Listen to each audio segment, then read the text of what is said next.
Nous avons le bonheur d'accueillir donc Dominique Paquet à l'occasion de la publication de son ouvrage, enfin qui a quelques mois maintenant, c'était en mai 2024, Abîme et surgissement, généalogie du merveilleux, suivi de l'écriture du merveilleux dans le théâtre jeunesse, qui est paru aux presses universitaires de Bordeaux dans la collection Études sur le livre de jeunesse. Dominique Paquet, vous êtes philosophe, autrice, comédienne.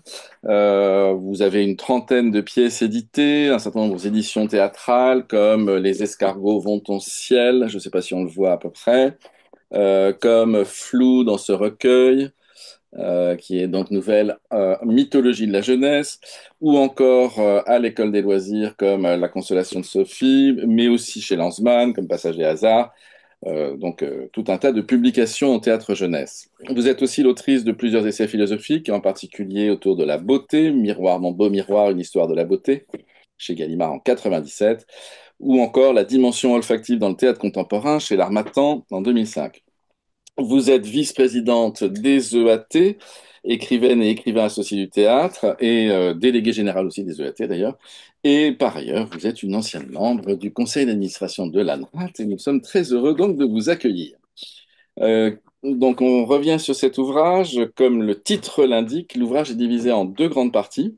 Première grande partie, généalogie du merveilleux théâtral, où vous traversez d'Aristote au XXe siècle, en passant par le merveilleux médiéval, les rêves de Descartes, Corneille, Racine, Molière, les contes et leurs adaptations sous forme de féerie, le merveilleux spiritualiste, surréaliste, pour aboutir à la conclusion suivante de cette première partie, que le merveilleux est une notion qui s'est diffractée, une notion mercurielle, tout en soulignant quand même l'affaiblissement régulier du merveilleux devant la raison triomphante, je vous cite, hein, le désenchantement du monde qui traverse tout le XXe siècle.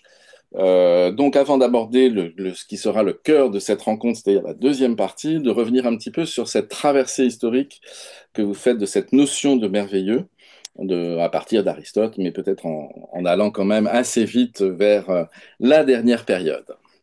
D'où est venu ce livre? Eh bien, d'une fréquentation du théâtre jeunesse, bien sûr, et du théâtre jeune public. Je reprends les notions propres à Marie Bernanos. En tant qu'actrice, moi, j'ai commencé à faire du théâtre jeune public.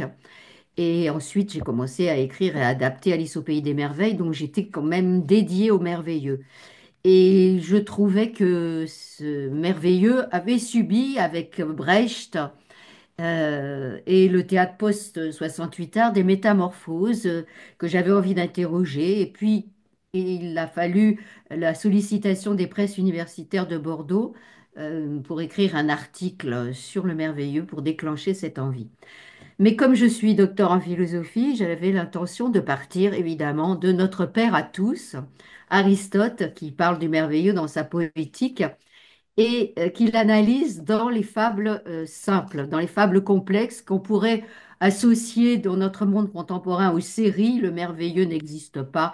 En fait, il est trop tiré par les cheveux et on le voit bien d'ailleurs dans les séries d'aujourd'hui. Dans les fables simples, il s'agit de deux moments dans le théâtre, non pas le coup de théâtre, non ça c'est le Deus ex machina n'est pas merveilleux, mais en revanche la péripétie et la reconnaissance. La péripétie, c'est-à-dire le renversement d'une situation son contraire, donc d'une situation douloureuse vers une situation merveilleuse, et les reconnaissances, c'est-à-dire des personnages qui se sont perdus de vue ou qui ne se sont jamais connus mais qui ont des liens de parenté et qui se retrouvent. Et puis il y a ce fameux hasard qui se produit. Moi, j'adore l'anecdote que Aristote nous présente, à savoir Mythis qui est assassiné et on élève une statue à Mythis dans la ville d'Argos et son assassin un jour la contemple et pendant qu'il la contemple, la statue se brise, tombe sur l'assassin et le tue. Et là, Aristote dit que c'est vraiment merveilleux, il n'y a pas de hasard. Ainsi, nous éprouvons une satisfaction éthique. Le mal est battu par le bien, le méchant est vengé, et là, c'est formidablement merveilleux sur le plan éthique. Il faut se souvenir que chez Aristote, il y a toujours du pédagogique et de l'éthique dans le théâtre. Donc je l'examine dans la tragédie aussi, dans la tragédie grecque et latine, comme le merveilleux météorologique qu'on va retrouver chez les auteurs d'aujourd'hui, le magique, le miraculeux, que l'on trouve dans le théâtre médiéval notamment. Dans le théâtre baroque, avec les états de conscience alternés, en raison de filtres d'amour ou de coups de folie. Et puis, dans le théâtre classique, Don Juan étant l'exemple d'une pièce qui ne correspond pas aux trois unités, mais qui est merveilleuse en raison de l'automate, enfin de la figure du commandeur qui est mu par on ne sait quel Deus ex machina, là c'est le cas de le dire, et qui entraîne Don Juan aux enfers. Donc il y a à la fois le merveilleux dans les yeux de Sganarelle et en même temps l'effroi, puisque l'effroi peut border le merveilleux. C'est au XVIIIe siècle que les contes merveilleux, avec la publication à la fin du XVIIe des contes de Perrault, et puis l'écriture des contes merveilleux, que se développe toute cette littérature. Donc je vous conseille à cet effet de lire Le Cabinet des Fées, bien sûr, et que sont adaptés pour le théâtre de foire énormément de textes de ce corpus, comme il y a chez Marivaux notamment, également du merveilleux dans le théâtre. Au XIXe siècle, c'est l'efflorescence de tous les merveilleux possibles, à la fois spectaculaires dans la mise en scène, mais aussi dans le texte, par les adaptations de Jules Verne, donc le merveilleux géographique, le merveilleux exotique, le merveilleux troubadour, c'est-à-dire médiéval, euh, des merveilleux qui sont issus du monde médiéval comme le charabia merveilleux qui évoque des pays ou des territoires où l'on parle une de drôles de langues, et puis également des adaptations de contes, toujours, hein, transformés, qui sont quelquefois très satiriques ou même très obscènes, hein, et là, ils ne sont pas pour les enfants, jusqu'à ce qu'on arrive à le parangon du merveilleux avec l'oiseau bleu, je dirais, de Maurice Maeterlinck, 1905. Et à partir de là, je décline chronologiquement encore le merveilleux au XXe siècle. Donc, brièvement, l'oiseau bleu est un condensé, ou je dis un parangon de tous les merveilleux possibles, puisque nous avons les fées, nous avons la quête des deux enfants de l'oiseau bleu, nous avons la traversée du paradis, la traversée des enfers, la traversée du monde des défunts, avec des effets extraordinaires. Pour preuve, quand ça a été créé aux États-Unis, il y avait des centaines de décors, des centaines de figurants, ça a tourné 3 ans, il y avait des produits dérivés, et ça a permis au théâtre jeunesse de se consolider, de se fortifier vers un théâtre symboliste dont Marie, tu as parlé dans tes ouvrages. Et puis nous le trouvons ensuite plutôt dans le théâtre surréaliste, qui ne va pas irriguer forcément le théâtre généraliste et pas forcément non plus le théâtre jeune public, mais qui est présent dans le corpus contemporain. Là aussi, Marie en a parlé dans ses ouvrages. Et puis nous arrivons à Léon Chancerelle, qui est sujet à caution vu ses engagements idéologiques, mais qui, grâce à la Commedia dell'arte, va réenchanter un certain merveilleux. Et puis, bien sûr, en raison de sa foi profonde, va revivifier la mythologie chrétienne qui irriguait le théâtre médiéval. Et c'est ainsi qu'on trouve ces fameux Noëls dont vous pouvez trouver sur Google le Noël de 1937 avec un merveilleux chrétien qui va nous faire sourire bien sûr, hein, parce qu'il est extrêmement naïf et pédagogique et lénifiant. Mais d'autre part, dans les textes de Chancerelle, on trouve, et en témoignent des critiques, un merveilleux dû au personnage récurrent de la Commedia dell'arte et aussi à une structure assez permanente, à la fois des événements policiers, la quête d'enfants, des métamorphoses masquées, donc les éléments traditionnels du merveilleux historique et théâtral. Mais je dirais que pour notre merveilleux contemporain ou nos merveilleux contemporains, il faut attendre la fin de la guerre, de la Seconde Guerre mondiale, pour une prise de conscience de la nécessité du théâtre jeune public, puis du théâtre jeunesse se fasse jour, et que d'autres merveilleux apparaissent, mais sur des fonds historiques communs, c'est-à-dire des adaptations, ou avec Catherine d'Asté, vraiment, une démarche militante post-brechtienne, puisqu'elle commence à aller dans les classes en 59, hein, où elle veut faire écrire les enfants, ou du moins partir des matériaux produits par les enfants. Et c'est vrai que, elle en sera un peu déçue, puisqu'elle va dire les enfants n'ont aucune imagination. En fait, ils reprennent des contes qu'ils connaissent. Ben oui, et ce sont les débuts de la télévision également. Et on va retrouver des personnages issus des émissions pour la jeunesse, c'est vrai aussi. Malgré tout, elle creuse un sillon avec une très grande exigence et elle fait appel à des créateurs, à des musiciens qui vont revivifier les thèmes du merveilleux. C'est vrai que d'une manière générale, le merveilleux est toujours miné, soit par la niaiserie et la mièvrerie, soit par la sortie du merveilleux. Comme nous l'avons vu au XVIIe, au XVIIIe, la raison veut faire sortir le merveilleux de la littérature, parce qu'on veut devenir raisonnable. Donc c'est le merveilleux scientifique, d'ailleurs, qui à cette époque commence à naître et qu'on va retrouver au XXe siècle. Et il y a toujours un combat, et qui devient un combat idéologique, entre la nécessité dans les années 1960 de construire un théâtre citoyen pour la jeunesse, fondé sur la clairvoyance et non pas sur l'obscurcissement de la conscience ou toujours ce risque que les faits nous entraînent du côté de la gnangnantise ou de la mièvrerie, même si perdure toujours un théâtre de faits assez niais, même de nos jours. Mais c'est la nécessité idéologique se fait jour de réveiller la jeunesse et de lui donner à voir des spectacles dignes d'elle et de ses exigences.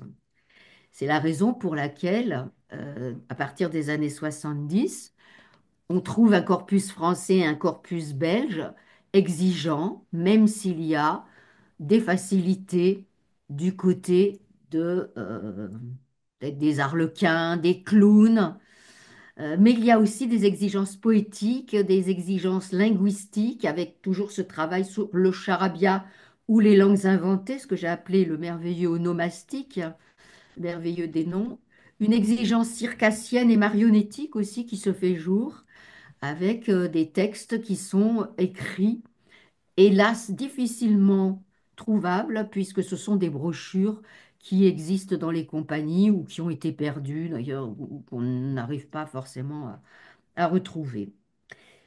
Et puis arrive Dominique Béraudy, je dirais, hein, qui, lors d'un colloque, se dit, bah maintenant, allez, je vais publier les textes, et avec sa maison d'édition, Tréteau Théâtre. Et il édite là Claude Morand, Karine Serre, Bruno Castan et d'autres textes qui présentent un véritable engagement à la fois littéraire, stylistique, dramaturgique, politique pour la jeunesse.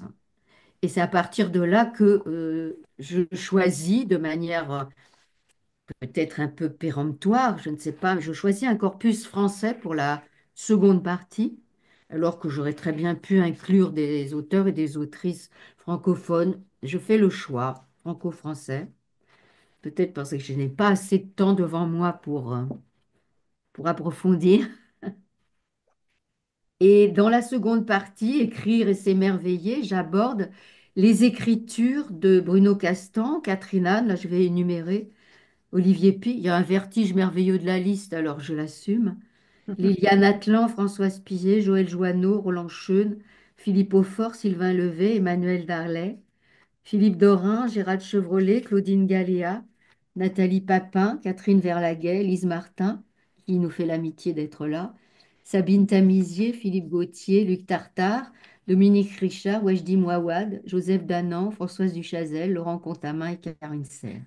Et là, j'ai envie de demander aux personnes qui sont là ce qu'elles veulent que je développe. Peut-être pour cette deuxième partie, parce que il y a quand même cette idée assez centrale que le merveilleux serait un rempart du désespoir existentiel. Je reprends là encore, je vous cite, hein, où j'aime bien aussi la formule de Luciole au cœur du cynisme, de la dérision et de la souffrance, et encore comme puissance d'exister. Donc peut-être partir de ces trois aspects, le rempart du désespoir, la puissance d'exister et la Luciole au cœur du cynisme. Bon, la Luciole, c'est Pasolini, hein, bien sûr, Ouais. c'est une référence à Pasolini. contre le désespoir. Alors, je me suis demandé, dans l'introduction de cet ouvrage, si le merveilleux pouvait être une catégorie a priori de l'entendement. Bon, c'est une réflexion kantienne, à savoir, est-ce que l'on naît avec une fonction d'émerveillement, neurologiquement parlant? Bien sûr, je ne peux pas résoudre la question, même si certains neurologues ou scientifiques de la cognition disent qu'il y a une zone de la foi, donc il y aurait peut-être un enchantement et un merveilleux de la foi qui serait inné, je ne sais pas, c'est à voir. Mais c'est vrai que chez les enfants, on trouve comme un merveilleux, un émerveillement a priori, qui peut être détruit par des chocs, des traumatismes. Et là, Marie, peut-être que tu peux évoquer Adorno, Oui, où le merveilleux peut être, avoir été détruit dans les camps quand les prisonniers se demandaient que fait Dieu? Il est muet. Comment peut-on vivre après ça? alors peut-être qu'on peut préciser qu'en fait, en ce moment-là, on est en train de travailler toutes les deux avec Dominique à une communication à quatre mains, deux cerveaux et beaucoup de lecture, euh, qui est donc, un colloque qui se tiendra à Poitiers là, dans 15 jours sur les évolutions des écritures théâtrales sur les 25 dernières années, enfin, le 21e siècle. Et donc, on a proposé une communication sur le sujet suivant. En quoi les écritures théâtrales jeunesse ont-elles donné tort à Adorno? Donc, vous vous souvenez, qui expliquait, alors il a évolué dans sa réflexion sur cette question-là, mais c'est une question vraiment fondamentale à savoir est-ce que l'après, donc la question qu'il a posée, c'est il n'est plus possible ou est-il encore possible de faire de la poésie ou de l'art, selon les textes et les traductions, après la Shoah? Donc moi, ça c'est une réflexion qui me poursuit depuis très très longtemps. Et une des manières de répondre à cette question-là, c'est sans doute lié à la relation au merveilleux. C'est ce qui fait qu'on a eu envie de croiser nos réflexions là-dessus. Moi, ce qui me frappe et puis là, quand on t'écoute, je trouve que c'est flagrant, c'est que finalement, l'histoire du merveilleux dans la période moderne, donc à partir du 18e, finalement, c'est une histoire qui est parallèle en termes d'histoire des moralités avec la construction de la notion d'individu, la construction du rapport à l'enfance et la construction du théâtre moderne et donc de la notion de mise en scène. Et je trouve ces rapprochements-là qui ne sont pas, enfin, ça n'est pas de l'ordre du hasard, hein. C'est vraiment la construction de l'individu contemporain, enfin moderne et contemporain. Et comment tu te situes par rapport à ça? Comment tu situes l'histoire du merveilleux par rapport à ça? En particulier le rapport à la théâtralité moderne. Je dirais que par rapport au 18e, il y a effectivement le souci de l'enfance. Et j'en veux pour preuve l'œuvre de Madame de Genlis notamment, qui écrit pour les filles, et qui joue avec sa fille dans des théâtres privés, et qui, elle, est totalement opposée au merveilleux, puisqu'elle défend un exercice de la raison, mais avec les outils dramaturgiques du merveilleux. Donc ça, c'est intéressant, et c'est vrai que les personnages de Madame de Genlis dans le théâtre pour les jeunes filles construisent des individualités et des affirmations d'elles-mêmes, même si il y a des objets transitionnels merveilleux, comme par exemple dans Les Flacons, où deux jeunes filles ont eu les yeux fascinés par la fée maternelle et elles se croient très laides. Et arrivées à un certain âge, 18, 20 ans, la fée leur dit, bon, il faut choisir entre le flacon rose et le flacon blanc. Le flacon blanc, c'est la sagesse, et le flacon rose, c'est la beauté. Vous voyez qu'on est déjà dans des pré-archétypes, hein. Et alors elles débattent, il y a des débats philosophiques, choisir la beauté, choisir la sagesse, allez, on va faire plaisir à maman et à la fée, on va choisir le flacon blanc. Bon, donc merveilleux, et par la sagesse, on a la beauté, donc on a le flacon rose. Bon, Mais c'est vrai qu'il y a un vrai débat philosophique de ces jeunes filles, et ça, c'est Madame de Genlis qui le permet théâtralement et qui va être, je dirais, l'instigatrice, enfin le moteur de tout un théâtre qui va se développer dans les théâtres privés pour les jeunes filles, et notamment dans les adaptations. Par rapport au 19e, la création, enfin la naissance de l'individu se fait évidemment, et l'enfant spectateur qui va au théâtre avec sa nourrice ou avec ses parents ou ses frères et sœurs, bien sûr, commence à pouvoir lire une littérature jeunesse, pouvoir fréquenter les carrousels des jardins et se construire une culture d'enfant grand spectacle. Parce que quand on va voir Jules Verne avec des chevaux sur scène au Châtelet, quand on va voir toujours Jules Verne avec des décors énormes ou sans famille, bien sûr que l'enfant commence à se créer une culture populaire et à s'individualiser comme sujet digne d'accéder à cette culture. Ça, et chez Proust, c'est très net avec la lanterne magique. Alors, c'est vrai que pour rejoindre la question de Philippe, que je ne veux pas abandonner, toute cette littérature 19e se construit aussi contre le désespoir. Il ne faut pas désespérer la jeunesse, mais on lui fascine toujours un peu les yeux. Hein, de même que dans l'oiseau bleu fasciné au sens de brouillé. Et comme on l'émerveille, eh bien, il voit des étoiles, bien sûr, mais vous savez que quand on prend de la lumière trop dans les yeux, après, il y a une rémanence ophtalmique qui donne des ombres sur la rétine. Donc le merveilleux est ambigu. Et il va falloir lui donner à cet enfant spectateur une clairvoyance et c'est dans un nouveau rapport à l'enfance, comme tu le soulignes, Marie, avec Léon Chancerelle, puis avec tous nos grands dramaturges et metteurs en scène d'après la guerre, je pense à Dasté, mais pas seulement, et qui vont vraiment se pencher sur le rapport à l'enfance. Et ça, je sais que toi, c'est le rapport au bloc d'enfance qui te touche particulièrement et qui parle à ce qui est en nous et irréfragable, dirait André Breton. Alors maintenant, c'est peut-être aussi une façon d'obscurcir. C'est très difficile à manier le merveilleux. On peut continuer à obscurcir. J'avais proposé une communication à la Sorbonne qui cherchait des communications sur la beauté.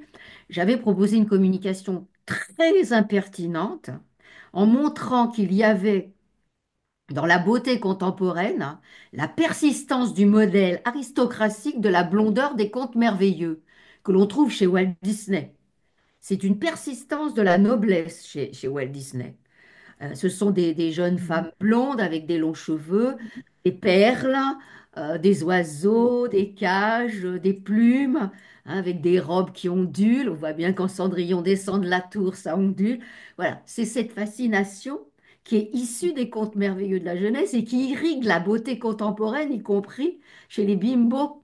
Peut-être que c'est un vieux mot, moi j'appelle ça des fifilles, avec des ongles longs et qui sont toujours blondes et toujours bien préparées. Donc ce modèle me fascine. Comment le modèle merveilleux des contes arrive dans la mode. Bon, c'est un insert et ça n'a pas été accepté par la Sorbonne, bien sûr. Mais pour revenir à la fin de ta question, Marie, par rapport au théâtre moderne, il y a eu un moment dans les années 70 où, à force de dessiller les yeux des enfants, de les vouloir enfants citoyens avec le post-Brecht, et j'ai commencé comme ça comme actrice, moi, c'est-à-dire, attention, on va vous montrer des drames, mais on peut être racheté par la conscience politique, on peut devenir meilleur grâce à la conscience politique. C'était très didactique et comme dit Bruno Castan, les enfants n'y comprenaient rien et c'était une fausse littérature, un faux théâtre pour la jeunesse. Hein, ils s'ennuyaient, bon, même si on les prenait à partie et qu'on leur disait, est-ce que vous pensez qu'il faut juger ce méchant voleur? Oui, non, oui, non. On était dans un théâtre d'interaction qui parfois péchait par trop de didactisme. J'allais dire ce qui a au passage beaucoup marqué l'histoire du théâtre jeune public au Québec. Et aussi un peu en Italie. Oui, Hmm. absolument. Et quand on en est sorti, eh bien, on en est sorti avec l'exigence de l'écriture et d'une écriture à la fois contemporaine, politique, qui, à part, comme dit Karine Serre, à part la violence, s'autorise des thèmes actuels et donc est minée aussi par le danger de désespérer la jeunesse. Donc, comment écrire après Auschwitz, comment écrire des poèmes après Auschwitz, écrire du théâtre jeunesse après Auschwitz?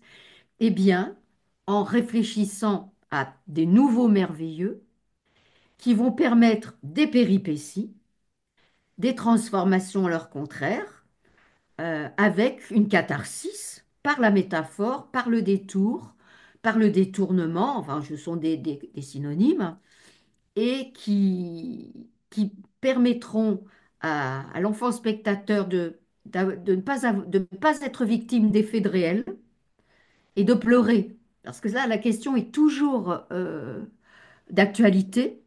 Je faisais référence en discutant avec Marie à cette représentation de Princesse Turandot au théâtre de la Ville dans les années 70, mise en scène par Luciane Pentillier. La princesse Turandot est au milieu de ses nains, il y en a une vingtaine, et les enfants partent en hurlant et veulent sortir du théâtre parce que ce sont à la fois des enfants hommes ou femmes et qu'ils ont peur. Surtout qu'il y en a beaucoup et qui se demandent quelle est cette nouvelle humanité. Et puis, il y a aussi dans d'autres spectacles du verbatim, comme dans Esquif, par exemple, qui s'est joué au Théâtre de la Colline là, récemment, où il y a du verbatim, ce sont les migrants qui parlent, et il y a des enfants qui ont connu l'exil via la Méditerranée et qui s'effondrent en pleurant. Donc, comment protéger les enfants de l'effet de réel par un merveilleux qui ne soit pas une occultation, un aveuglement? Mais je me demandais si Lise pouvait pas parler de son merveilleux, je sais pas. Allez, Lise. Ouvrir le micro. Alors, Voilà. non, j'écoute toujours avec beaucoup d'attention et de plaisir, Dominique. Et ben, tu m'avais interrogé sur le merveilleux, et là, dans ce que tu disais, dans les deux de mes pièces, Azanith Sauté et Les Silences de loup, où effectivement, elles sont dans des situations, enfin, les deux héroïnes, les deux jeunes petites, les deux enfants qui vont parler, elles sont toutes les deux dans des situations douloureuses. Et tu parlais tout à l'heure de bouleversement, c'est-à-dire qu'à un moment donné, il y a un bouleversement dans leur histoire, l'une pour l'inceste, mais c'est donc, c'est dit, c'est vécu, et l'autre, Lou, s'il y a un attentat. Et le merveilleux, c'est aussi et donc moi j'ai donné la parole aux enfants pour raconter via la métaphore aussi, par rapport au conte de fées déjà dans une première partie. Beaucoup moins dans la deuxième partie où c'est une petite fille où le merveilleux il démarre dès la première phrase où Lou elle dit je suis petite, je ne parle pas encore. Et après elle parle. Ça c'est le théâtre, ça c'est le merveilleux du théâtre aussi dans le style, enfin la manière de dire moi je parle pas encore, j'ai rien à dire. Et ensuite, elle raconte, et évidemment, elle prend ensuite comment raconter les douleurs et les traumatismes autrement qu'en passant par le détournement, ce que tu dis, le détournement, par le merveilleux, un autre monde, un monde parallèle, mais qui est du point de vue des enfants. C'est ce Serge Tisseron avait analysé ces pièces, mes pièces, il disait voilà, c'est enfin on donne, il parle. Et donc dans le théâtre aussi jeune public maintenant, ce sont les enfants qui parlent. Je ne sais pas si c'est forcément eux qui vont jouer, mais c'est eux qui disent, c'est leur parole. C'est pas le point de vue. Et le merveilleux nous permet, enfin moi me permet de prendre un autre chemin et de pouvoir aborder l'horreur de ce que les enfants vivent. Et quand tu dis ils pleurent, je sais que quand Azaline a été montée, à la fin, c'est les adultes qui pleuraient de voir des jeunes gens jouer ça, en disant mais comment est-ce qu'ils peuvent jouer ça? Comment est-ce qu'on peut donner cette parole? Bah, parce que c'est à eux que ça arrive. Et donc c'est beaucoup moins accepté ou entendu, en tout cas, pas par le plus grand nombre, mais par les adultes qui ont des enfants qui amènent leurs enfants au théâtre, qui disent mais racontez ça. Or, les jeunes gens qui viennent assister à la pièce et qui voient des jeunes gens, des jeunes comédiens, disent bah oui, bah c'est normal que ce soit eux. C'est-à-dire que le monde, le merveilleux permet un monde parallèle qui est un monde qui existe. Enfin, moi, je pense qu'il existe. On le fait exister dans nos pièces. En tout cas, je dis nous parce que je suis pas toute seule, évidemment. Mais en tout cas, ça permet aussi à l'auteur, moi, ça me permet aussi de pouvoir rentrer quelque part parce que ça peut pas être frontal. C'est pas un témoignage, quoi. C'est surtout pas un témoignage. Ce merveilleux, ce transport-là, en tout cas. sans que ce soit fabriqué. Parce que je pense que les enfants ont cette vision-là du monde. Ils s'inventent, ils disent, bah, toi tu serais, par exemple, toi tu serais mort. D'accord, ok. Il donne voilà, des comme ça. Et donc, ce merveilleux, c'est aussi se réinventer un monde sans vouloir échapper non plus à la réalité. C'est ça aussi où je trouve ça intéressant, à ce qui se passe. C'est-à-dire que c'est pas du tout un échappatoire, c'est pas de la mièvrerie, c'est pas, oh, il y a une princesse, etc. C'est pas du tout. C'est que là, c'est assez frontal, mais la métaphore nous aide et en tout cas, de reprendre le point de vue de l'enfant qui s'invente des univers que nous savons tous que les enfants s'inventent des mondes. Mais les adultes regardent ça en disant, bah, ils jouent. D'accord, mais ils jouent quand même à raconter ce qu'ils subissent. Donc voilà comment moi le merveilleux me permet, et c'est grâce aux analyses aussi bien de Marie que de toi, Dominique, que vous me révélez aussi, toi le merveilleux, te révéler les textes et de ce que ça raconte. Je sais ce que ça raconte, mais je veux dire, de voir le chemin que j'ai pris, qui n'est pas toujours, qui n'est pas forcément une volonté en disant, tiens, sur le traité de l'inceste d'un inceste ou d'un attentat, je me dis pas, je vais passer par le merveilleux. Pas du tout, pas du tout. Je suis, non, tu vois, je suis l'enfant, quoi, qui écrit. Enfin, Et puis, je peux rajouter que dans Rumba, oui, tu utilises le merveilleux de la danse. absolument, du Parler corps. des familles recomposées. Donc, Oui, c'est une métaphore, mais qui est extrêmement juste sur le plan de la dynamique du mouvement. oui, sur le mouvement, oui, sur la danse, où je voulais que ce soit une femme libre et une femme enfin, et que le corps raconte quelque chose et qu'il soit non pas à nu, et que les enfants ne voient pas leur mère que comme quelqu'un qui sans cesse a des amants, mais elle aime danser et que la danse est une métaphore aussi, une métamorphose aussi de son corps et que à un moment donné, tous les enfants disent, bah oui, il faut danser dans la vie, il faut trouver cette légèreté du merveilleux qui raconte la gravité aussi de ce que chacun vit. Merci, Lise. Autre- bon, voilà, c'est déjà une entrée très concrète avec une autrice. Dans cette partie, il y a une sorte de typologie quand même du merveilleux dans les écritures théâtrales. Et peut-être revenir aussi sur le passage consacré à Joël Joanneau, qui a été quand même une sorte de révolution avec Mamie Watt en Papouasie. Donc revenir sur ce que tu appelles d'ailleurs émerveiller la grand-mère. Oui, chez Joanneau, le merveilleux affleure toujours, hein. Bien sûr, il y a le merveilleux de l'île en Mamie Watt, hein, et le merveilleux de la quête, le merveilleux de la lumière, dans l'ébloui notamment, mais pas seulement, le marin d'eau douce. Et il a une particularité, c'est qu'il travaille la langue et que dans Ping Pong Circus, moi je trouve absolument fascinant, il s'amuse Oui. avec les termes de la rhétorique et Mm. des figures de style. Alors c'est extrêmement audacieux parce que, bon, il parle des imparfaits du subjonctif. Je saute mouton sur du syntagme nominal à dos d'âne durant 8 tours de piste. Euh, c'est vraiment de la linguistique, là. Euh, Oui. qu'est-ce que j'ai préparé un cocktail de zoomatopée à gorge déployée, genre zut ou youyouille. Jadis, plutôt, naguère, toujours davantage dehors que dedans, il peut, ou prout-prout derrière, etc. C'est-à-dire qu'il renoue avec à la fois le charabia, mais on voit bien les mots valises, hein, et il nous enchante, il pipisse partout à volo, nulle part sur le champ. Mieux vaut tard, ouf que maintenant. Euh, une anaphorique géante à 3 têtes, une synecdoche contorsionniste. Donc c'est extrêmement audacieux. C'est-à-dire de jouer avec des mots qui ont plus de 4 syllabes, qui sont issus pour la plupart donc de la langue grecque, du grec ancien, et en faire des figures acrobatiques. Alors, on ne se représente pas ce que peut être une synecdoche contorsionniste à œillade, mais malgré tout, on peut quand même se faire une idée d'un corps à œillade qui se contorsionne. Voilà. Et il est extrêmement audacieux. Et la merveille, il la manie dans l'ébloui, par exemple, puisque c'est la lumière qui va guider le Orne étant aveugle, le vieux Orne le guide par la parole avec la flamme d'une bougie aussi, c'est une ombre et une voix. Donc il le guide dans une quête et il va emprunter dans ce chemin initiatique une route scandée par le 3, le 5, le 7, le Grand Midi, jusqu'à la fin de la quête, c'est-à-dire le oui spinoziste, hein, qui est le oui aussi de Descartes, dire oui, parce que dans la méditation, enfin dans le rêve du 10 décembre 1619, euh, qui sont les fondements de la philosophie cartésienne. Ça, le comble, c'est que Descartes, qui est l'homme de la raison, hein, en France, c'est cartésien, eh bien, il fonde sa philosophie sur trois rêves, hein.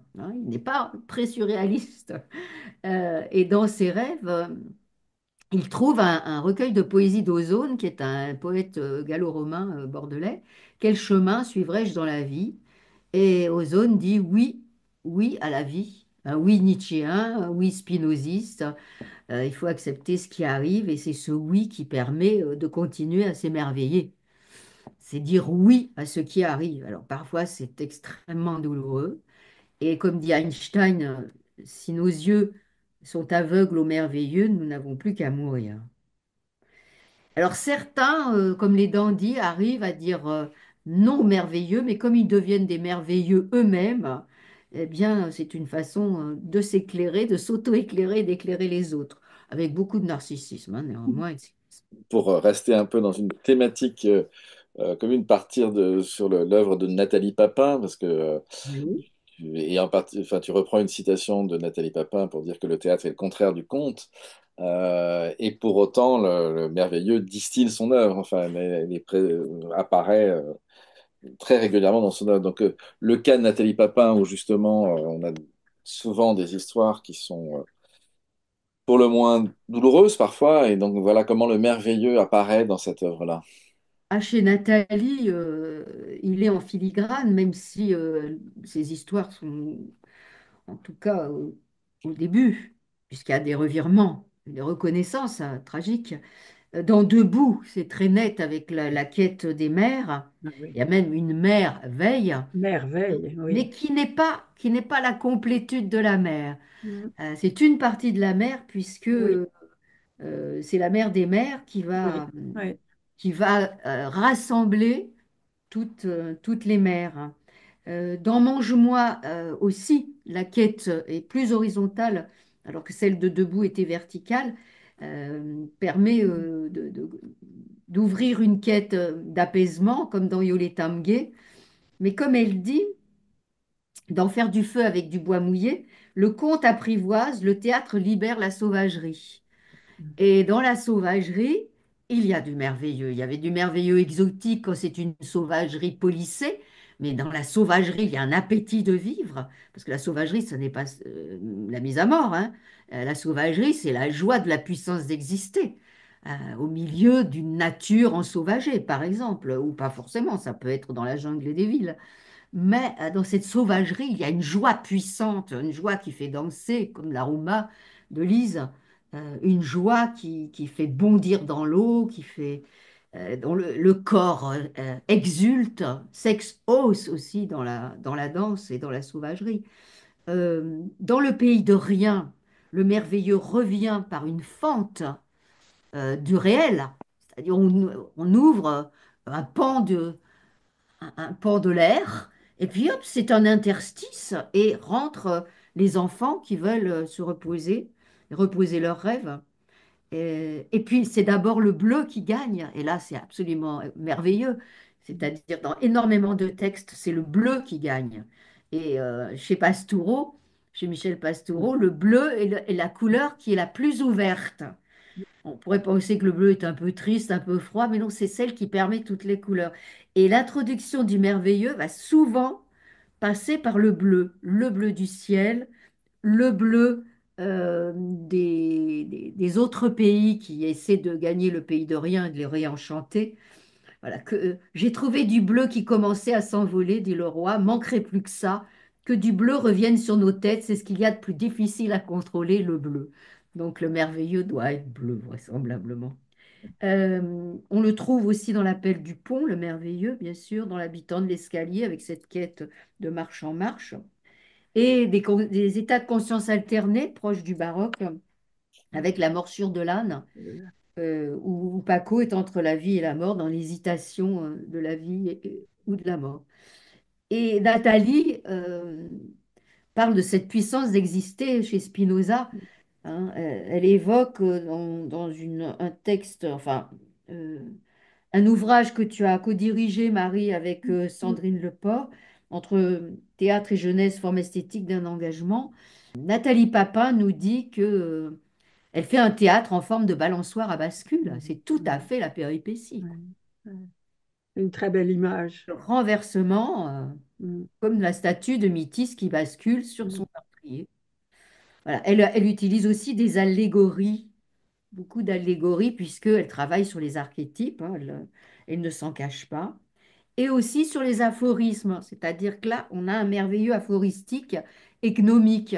Alors, gnomos, c'est les sentences gnomiques sont des sentences non pas de gnomes, mais pleines de sagesse, encore que les gnomes peuvent être sages, puissent être sages.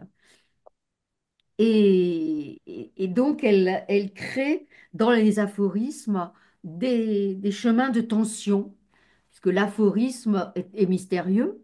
Prenons un aphorisme comme on ne se baigne jamais deux fois dans le même fleuve d'Héraclite. Eh bien, il y a une tension à l'intérieur de l'aphorisme qui précisément donne une dynamique et une augmentation de la force. Voilà ce que je peux dire très brièvement de Nathalie Papin. Ce qui est déjà très bien. euh, Et On pourrait rajouter aussi que ben, ça c'est une discussion que j'ai eue avec elle et qu'elle m'a confirmé. Moi j'avais senti l'enracinement de son théâtre dans le théâtre euh, que tu as cité tout à l'heure, le merveilleux du Belge Maeterlinck. Oui. Et elle m'a dit après s'être nourrie de Maeterlinck énormément quand j'étais jeune, que c'est très intéressant cette filiation-là.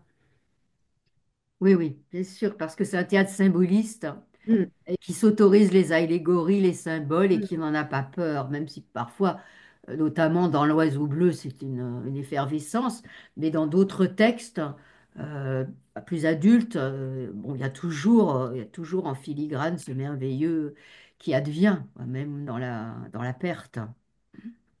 mm, dans ce dialogue entre Dominique et Marie, parce que si Nathalie Papin parle du théâtre comme contraire du conte, le conte reste néanmoins très présent dans les écritures théâtrales jeunesse. Oui. Et Marie, je sais que c'est un de tes sujets, donc Oui. peut-être voilà, aller sur cet autre volet de ces écritures théâtrales jeunesse, sur la permanence du conte. C'est-à-dire que, enfin moi, ce que je comprends dans sa réflexion, c'est que le conte est un déroulement, correspond à un déroulement qui inscrit finalement le récit dans une forme qui n'est pas interrogée, où c'est le merveilleux dans le sens que lui donnait Todorov, le contraire du questionnement, le contraire du fantastique où on se pose des questions. Et dans ce sens-là, le conte, c'est un merveilleux dans le sens déroulement, où tout est prévisible, linéaire. Et la théâtralité, évidemment, s'oppose à ça, même si elle est un jeu avec la linéarité. Enfin, et aussi parce qu'elle est un jeu avec la linéarité. Enfin, Et je ne le sais pas ce que merveilleux tu en penses, surgit. Dominique. C'est le merveilleux qui surgit et qui ouvre un monde et d'emblée, nous l'acceptons tout en sachant que c'est du Oui. merveilleux. Donc il y a une suspension La fameuse de suspension. l'incrédulité. Hmm. Alors que dans le fantastique, comme tu le dis, Marie, et chez Todorov, on se demande si c'est vrai, si c'est réel, ou si Hmm. le personnage est fou, ou si ce sont des ombres qui existent, ou des lutins, ou des gnomes, ou l'orla qui existe. Dans le merveilleux, il y a une acceptation totale. C'est pour ça que ça s'appelle surgissement aussi. On Ouais. l'accepte, mais on sait que c'est faux, mais ça ne fait rien.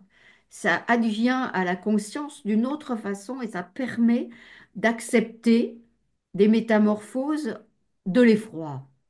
Parce qu'il y a aussi l'effroi qui borde le merveilleux. C'est quand même effrayant d'avoir une citrouille qui se transforme en carrosse, franchement. Hein. Donc, euh, donc l'effroi peut gagner le merveilleux, mais le merveilleux permet de supporter l'effroi. C'est un effroi atténué. Il y a une catharsis de l'effroi dans le merveilleux. Par exemple, dans le conte, quand l'héroïne crache des perles et des bijoux. Bon, c'est quand même assez effrayant. Alors c'est pire quand l'autre crache des crapauds, bien sûr. Oui. Ce merveilleux qui côtoie l'effroi. Je pensais à l'œuvre, mais tu en parles pas d'ailleurs de Sophie Merceron, que ce soit Je suis un lac gelé ou d'autres. Ouais, parce Ouais, que c'est plus récent. c'est plus Oui, récent. parce que c'est plus récent. Il a fallu que je ferme mon corpus. Je sais bien, je ne parle pas de pas mal de personnes. Oui. Alors, dans Je suis un lac gelé, moi, je trouve que c'est effrayant, Ouais. totalement Ah oui. effrayant. Le dialogue avec cette personne qui est sous l'eau, qu'on imagine peut-être noyée dans un autre monde cristallin, froid. Je trouve que ça confine parfois Cauchemar. au cauchemar. Oui. Ah oui. Ah oui. On l'avait vu ensemble avec Lise, on s'était d'ailleurs posé la question, il y avait Luc Tartare Mm. également qui était là. On s'est dit, mais oui, c'est l'effroi. Alors bien sûr que ça aide le personnage à dialoguer, à revivre, mais en même temps, c'est quand même assez effrayant et c'est osé ce qu'elle fait, hein, de toute Et façon. c'est moins vrai dans sa dernière pièce, Mon corps. euh, Mon corps vif. Ouais. Dans Manger un phoque, il y a quand même aussi du merveilleux, mais c'est rugueux, Mm. c'est toujours Dans rugueux. Mon corps vif, le merveilleux est plus s'éloigne de l'effroi. Oui. Et c'est même le sujet de la pièce, en fait. Ouais. Elle est extraordinaire, cette pièce-là, hein. Moi, je la trouve étonnante et dans l'évolution de son théâtre aussi. Peut-être quand même aussi dire un mot de Claudine Galéa dans son encore une autre approche du merveilleux. Oui, alors elle a plusieurs types d'œuvres, Claudine Galéa, notamment quand elle travaille les contes pour extraire du conte une vision émancipatrice et contemporaine et extrêmement militante. Moi, j'ai choisi d'analyser deux textes, L'heure blanche et leur voile noir, parce que c'est un chromatisme du merveilleux. Alors là, ce n'est pas du bleu. Ce sont des nuances, puisque on dit des non-couleurs ou des nuances, en parlant du noir et du blanc. Le blanc, ça serait la couleur du merveilleux, comme le blond, comme le platine, c'est-à-dire la couleur de la lumière. Et la lumière est tellement envahissante que c'est la lumière de l'amour, mais c'est aussi la lumière de la mort, puisque le père s'est solarisé en photographiant dans le monde polaire, en photographiant le monde polaire. Et dans le noir, ce sont moi deux pièces qui me font passer des frissons à chaque fois que je les relis ou que j'en relis des fragments, à savoir que la petite fille cherche une histoire, la bouche d'ombre s'ouvre au bout de sa main, il y a une main, une bouche qui parle, la mère ne la voit pas, il se dit mais qu'est-ce que c'est? Qu'est-ce que c'est que cette histoire qui est dans le noir? C'est une histoire qui appelle, c'est une histoire qui fait galoper sur les chevaux de la nuit, et l'enfant, on ne sait pas où elle s'en va, si elle s'en va vers la vie, par le noir, ou si elle s'en va vers la mort. Il y a une vision mystique chez Claudine qui est parfaitement assumée, à la fois la toute lumière, parce que dans certaines morts, quand on va vers la mort, on voit du blanc. C'est ce que m'avait dit un ami qui avait eu un accident de voiture. Il allait vers la mort, il voyait du blanc. Bon, il s'en est sorti puisqu'il me l'a raconté. Mais peut-être qu'on voit du noir aussi, je ne sais pas. On voit une lumière. On se solarise peut-être et on retourne à la lumière, peut-être, je ne sais pas. Donc il y a cette vision mystique et c'est vrai qu'il y a dans le merveilleux, il peut y avoir du mysticisme, hein, bien sûr, puisqu'il y a l'éblouissement de la révélation, l'éblouissement de la reconnaissance, l'éblouissement que l'on trouve dans les contes, Ils se marièrent et eurent beaucoup d'enfants, c'est un éblouissement. Donc ça peut confiner au mysticisme, mais pourquoi pas, ou à la spiritualité, disons, si on ne veut pas poser une étiquette sur un quelconque mysticisme. Il peut y avoir ça. Et chez Claudine, c'est très net et c'est parfaitement assumé.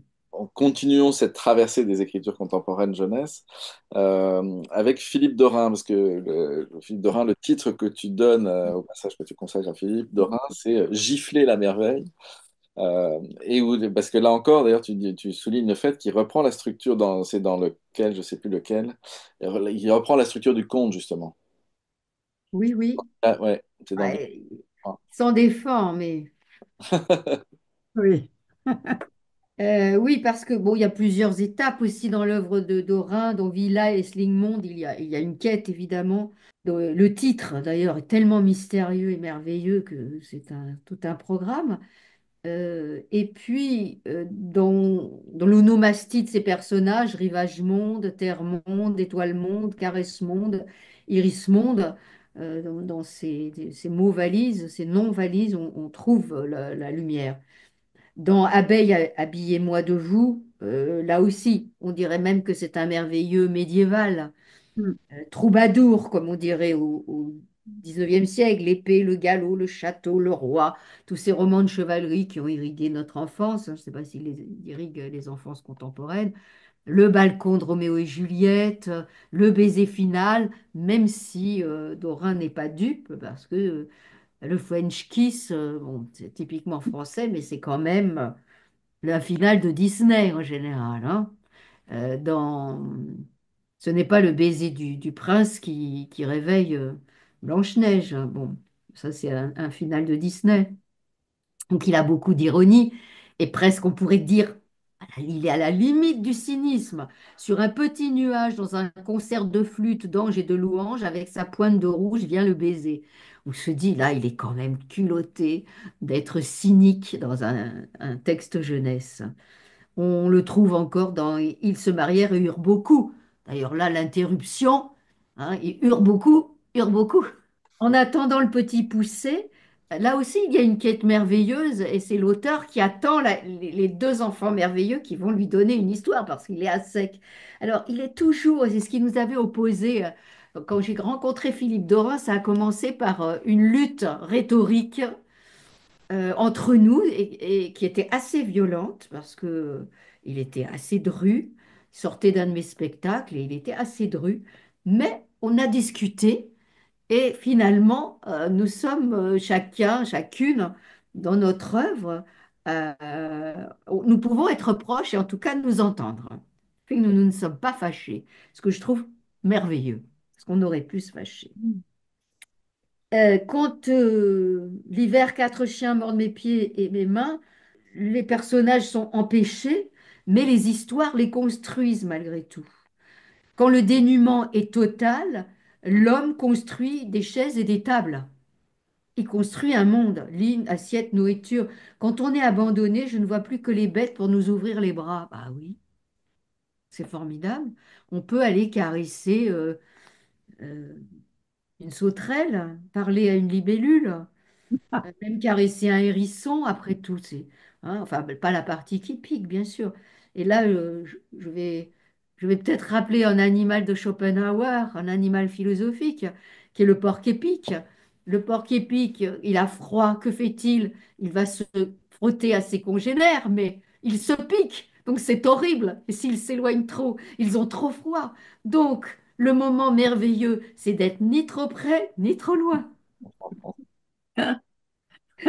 Donc il y a un merveilleux chez Dora, mais qui est menacé toujours par le cynisme ou par une sorte de clairvoyance amusée qui n'est pas dupe.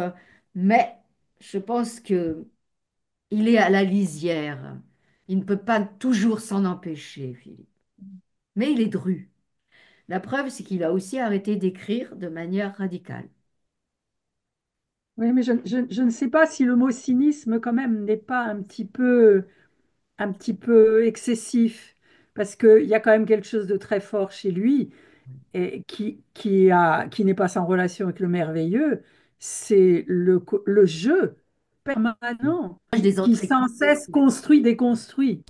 Donc Oui. c'est pas que enfin, pour moi, c'est pas vraiment du cynisme. Non, tu as raison. C'est pas, le mot est fort, je suis d'accord. Dis donc, c'est un regard aiguisé. Très malicieux et enfin, pour moi, c'est un regard qui n'ose pas être dans l'assentiment, dans le oui, justement. Et du coup, c'est une forme de pudeur presque chez lui, qu'il Oui. a érigé en système d'écriture. Et, et je trouve que ça se voit beaucoup aujourd'hui. Enfin, on a eu l'occasion avec Philippe de partager un festival, un temps de festival à Palindrome où Philippe était invité. Et quand il a expliqué pourquoi il avait arrêté d'écrire, on sentait euh, que c'était tout du cynisme, justement. C'est plus lié à une nécessité intérieure, humble, humble, vraiment humble. Moi, j'ai trouvé ça très, très touchant et je trouve que ça permet aussi de porter un regard sur son écriture qui est finalement très enfantine. Mais c'est bien qu'il ferme le jeu aussi. Ça aussi, c'est une Mhm. position vraiment formidable d'oser le faire. Donc, cynisme, c'est un peu trop quand même. Oui, on est d'accord. Alors, je vous propose de parler maintenant de Sylvain Levet, qui ne pouvait peut-être pas être avec nous ce soir, mais néanmoins, je pense qu'il est important d'en parler. Parce que Sylvain, tu le rappelles, avait dit le merveilleux est quelque chose de presque impossible. Et pourtant, voilà. Et pourtant, quelle est la place du merveilleux dans l'œuvre de Sylvain Levet? Presque impossible, mais je crois qu'il ne peut pas s'en empêcher. Euh, il ne peut pas s'en empêcher parce que, en fait, il écrit beaucoup là-dessus. Costa le Rouge, par exemple, qui est une pièce extrêmement intéressante Ah puisque oui. c'est l'histoire d'une transmission du militantisme et d'une idéologie qui a cru au grand soir et au merveilleux du formica, du presse-orange électrique, mais pas seulement, au féerique de la société sans classe que Karl Marx rêvait, c'est-à-dire la dissolution des classes sociales. L'homme nouveau naîtra. Euh, Plusieurs générations y ont cru, jusqu'à ce que tout cela s'effondre avec les idéologies totalitaires. Mais on le sent donc dans ce texte-là. On le sent aussi dans d'autres textes, comme dans l'Ismartagon, qui pour moi là aussi c'est le comble du merveilleux, l'Ismartagon. Alors il dit l'Ismartagon, c'est moi. Hein, c'est mon personnage, hein, c'est un peu comme Flaubert. Elle rêve plus haut que sa taille, hein, et de même dans Aussi loin que la lune. Euh, C'est-à-dire Lise Martagon, elle porte tous les possibles. C'est une fleur qui s'ouvre, ça, c'est un personnage fleur qui s'ouvre, et Sylvain ouvre là avec ce personnage un merveilleux géographique qui parcourt la planète. Elle se grise de mots, de noms de mer, de noms de montagnes. Et c'est vrai que l'onomastique géographique est absolument extraordinaire. Euh, et à contrario, Démétrio, lui, serait plutôt du côté dont parle Einstein, à savoir qu'il n'arrive plus à voir le merveilleux, qu'il l'a perdu. Pourtant, il porte le nom de Déméter, enfin de la déesse des moissons. Il ne veut pas accepter le beau, il n'a pas voulu prendre le risque du rien, il n'a pas accepté de se sentir tout petit au milieu du grandiose, il a voulu redescendre. Mais malgré tout, peut-être que Démétrio oubliera le gras du papier, les poubelles et les immeubles.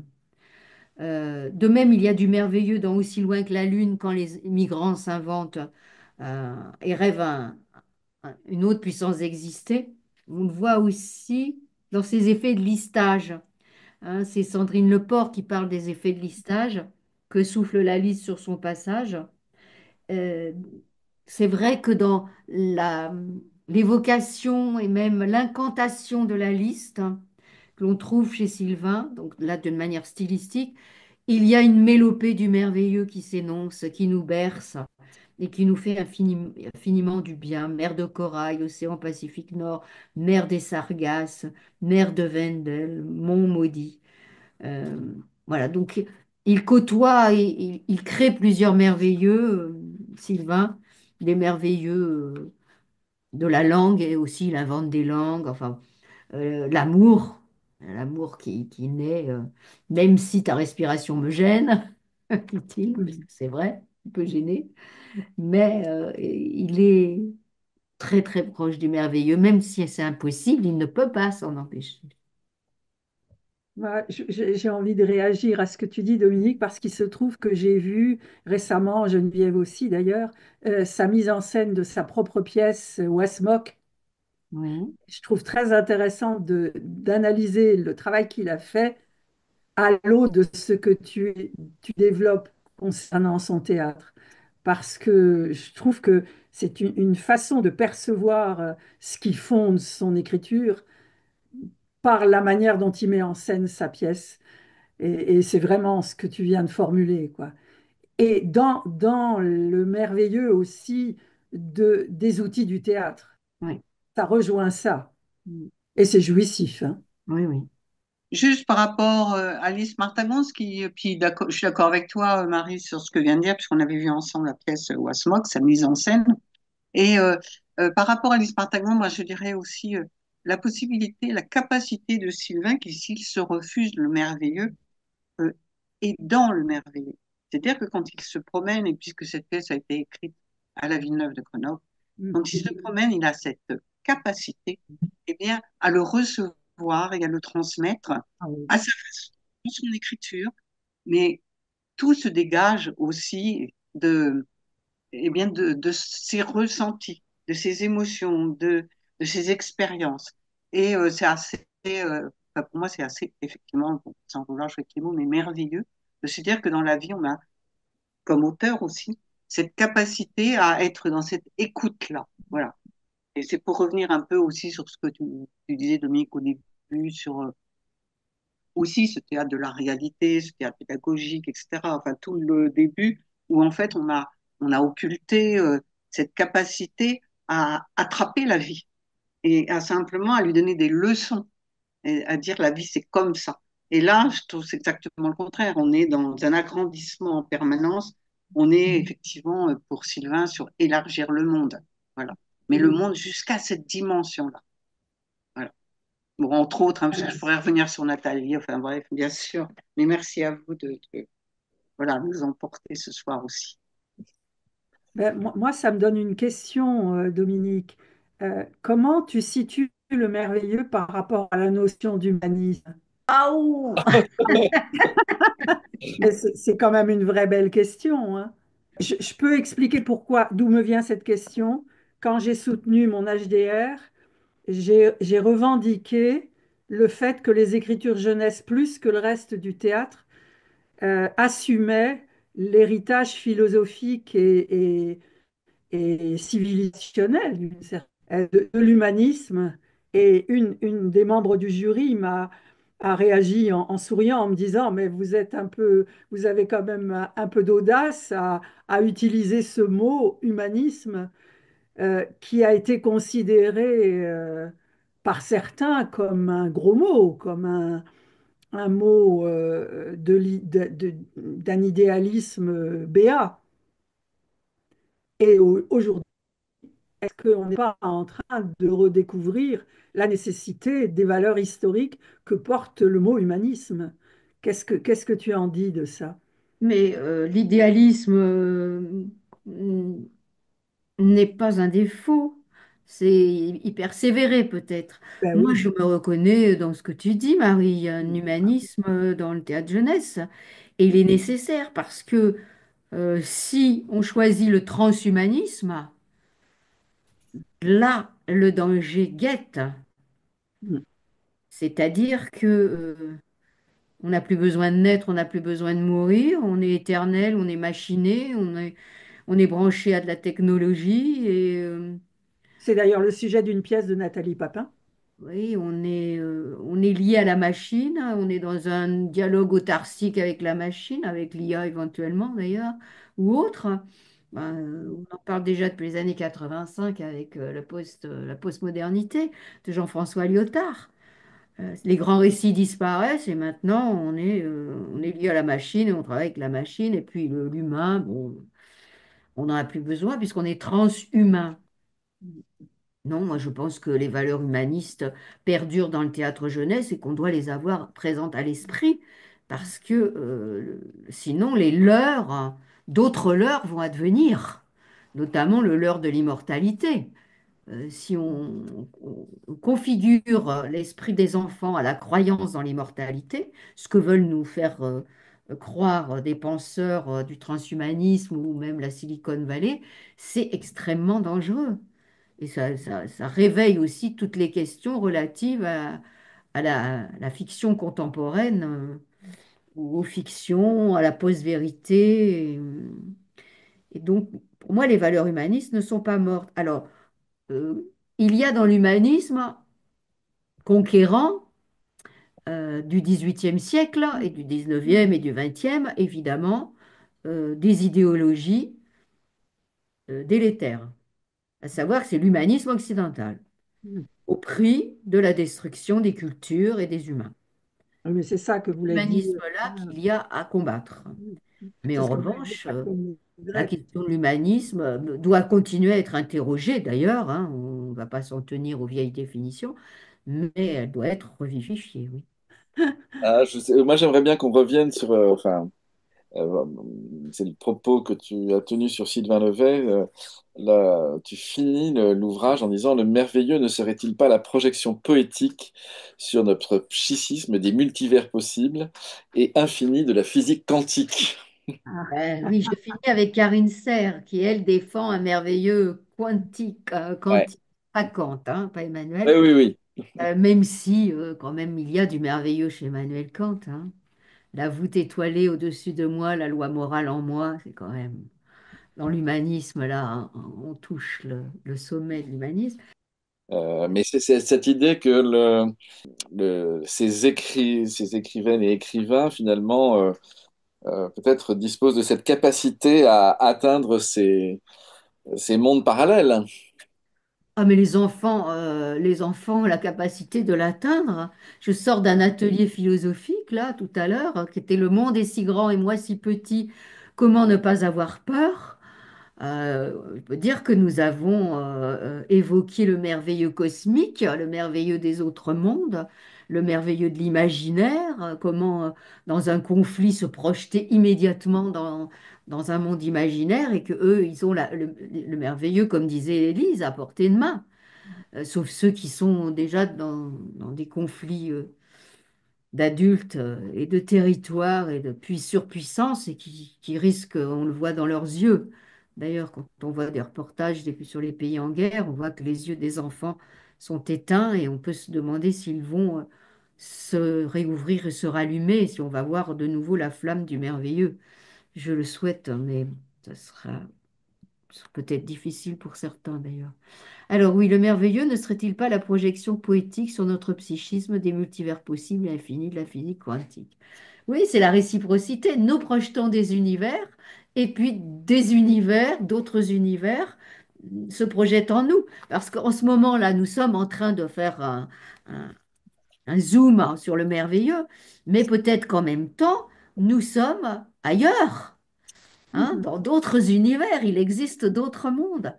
Le problème, c'est que nous n'arrivons pas à y être simultanément. Mais peut-être, c'est la théorie de certains scientifiques. Nous sommes Il y a d'ailleurs eu tout un monde. ouvrage sur le théâtre quantique qui sont les actes d'un colloque qui est vraiment intéressant. C'est chez Lanzmann, le Ah, théâtre d'accord, quantique. d'accord. Parce que moi, je l'ai travaillé avec Samuel Gallet, Frédéric Sontag et Karine Serre, qui sont trois dramaturges qui travaillent sur les univers parallèles, qui sont extrêmement intéressants. Puis je recommande la lecture de Pierre Bayard, bien sûr, aux éditions de Minuit. Il existe d'autres mondes. Enfin, toute l'œuvre de Pierre Bayard est fondée là-dessus. C'est que les personnages de fiction, pas seulement les auteurs et les autrices, Philippe, les personnages de fiction ont une vie indépendante dans d'autres mondes. C'est-à-dire que Lys Martagon a une vie indépendante ailleurs qu'avec Sylvain Levet. Et Ouais. que le héros de Debout a aussi une vie, il continue sa vie dans un monde parallèle. Et En- là, en- c'est vertigineux. Ah bah c'est Samuel Gallet, j'ai lu récemment Le Pays innocent et Oui. je sais pas si tu l'as lu, mais Ah oui, là aussi, un univers s'ouvre et l'enfant est jeté dans voilà. cet univers et tombe dans l'univers réel, mais continue à vivre dans l'autre univers. Mais même Escandard, Vision d'Escandard, enfin toute son œuvre sur Escandard, c'est totalement quantique. Et chez Frédéric Sontag aussi, il y a plusieurs vies. Donc nous sommes au cœur de plusieurs mondes, hein. Ceux que nous projetons et ceux qui se projettent en nous, les coquins. et s'ouvrent des perspectives comme un puits sans fond, quand en plus on fait la relation, c'était une partie du colloque que je mentionnais à Toulouse, quand on se met à considérer que l'approche par la réception et la mise en scène, c'est toujours une relation à, à ce qui existe sans exister, tout en étant différent de, c'est l'image de l'arc-en-ciel. Chaque spectateur ne voit pas le même spectacle et chaque metteur en scène ne lit pas la même pièce de la même façon. Donc ça ouvre aussi une relation à le cantique perçu comme presque une remise en cause de l'unicité, en fait, et de la parole, ce qui est problématique aussi sans doute aujourd'hui, mais de la parole sûre, enfin ancrée. De l'identité. Ouais, ben Comme oui. plusieurs, oui. Est-ce que, Dominique, tu peux nous parler du merveilleux dans ton œuvre? La libellule. Oui, enfin, si je suis autant obsédée par le merveilleux, c'est parce que moi, j'y baigne tout le temps, quoi. C'est-à-dire que je parle aux escargots, je parle aux libellules, je parle aux chiens dans la rue, et puis même je parle aux enfants dans le métro. C'est-à-dire qu'il faut se méfier de moi parce que j'ouvre sans arrêt des capsules de merveilleux avec les enfants, quoi. Tout d'un coup, il y a un théâtre qui s'ouvre à deux. Alors, les parents, il y en a qui ont peur, il y en a qui rient. Mais c'est vrai que je me souviens d'un petit garçon, je lui dis, ah, mais qu'est-ce que tu as dans ton seau? J'ai des caoutchoucs, mais ils sont très beaux. Bah oui, c'est des beaux caoutchoucs, et ça y est, extraordinaire. Ou je fais parler des chiens, ou bon, voilà. Donc pour moi, ça s'ouvre tout le temps. Et je me suis demandé, est-ce que tu n'as pas les yeux bleus? Oui, j'ai les yeux bleus. De manière de dire, est-ce que pas un peu naïf sur le monde contemporain quand même? Est-ce que tu n'es pas en train de te leurrer? Est-ce que c'est pas ton côté Amélie Poulain? Bon. Donc le merveilleux, il irrigue toutes mes pièces, sans cesse, sans cesse. Il y a quelque chose d'autre qui s'ouvre, il y a un personnage qui rentre par une porte, par une armoire, ou qui jaillit d'un arbre, ou qui parle. J'ai énormément d'animaux. Alors on me dit, oui, mais les animaux, attention, traditionnellement, c'est de l'anthropomorphisme. Pas chez moi. Les animaux font partie de ma vie. Il y en a énormément, ils sont beaucoup plus nombreux que nous, donc ils sont très prégnants dans ma vie. Je dis toujours qu'on écrase énormément de bêtes hein, en marchant, qu'on écrase énormément d'acariens en se tournant dans son lit, en se retournant dans son lit, qu'on vit avec eux. On a des microbes, des bactéries qui vivent avec nous. Donc on a des animaux partout. Et ma dernière pièce qui va apparaître à la Copée, ça s'appelle Quitter les poulpes. Je dis encore les poulpes, après les escargots, après le hibou. Bon, bah oui, c'est une métaphore des enfants qui ne quittent pas les bras de leurs parents et qui naviguent sur un poulpe ou une poulpe et qui vivent sur le poulpe et qui ne mettent jamais pied à terre. Parce que j'ai entendu un enfant dire, je n'aime pas marcher. Tu feras une relation entre cette caractéristique de ton geste d'auteur dans la relation à Bachelard. Certainement, oui. Parce que en t'étant, je me dis, mais c'est Certainement, puisque Bachelard, dès que ça. j'ai écrit Les escargots, j'étais en référence à Bachelard, oui. Ah oui, oui, je pense. La poétique et la Oui, sensorialité. oui, Oui. Oui, la ouais. poétique de la sensorialité des éléments et la poétique des animaux et de ces dialogues avec le monde. C'est-à-dire, moi, je suis capable de rentrer avec des feuilles plein les bras, par exemple, ce qui étonne mon entourage. Je rentre avec des feuilles en automne, tous les automnes, avec des feuilles plein les bras. Parce que il en faut dans la maison. C'est-à-dire, l'univers des plantes n'est pas seulement chez le fleuriste, hein, elle est partout.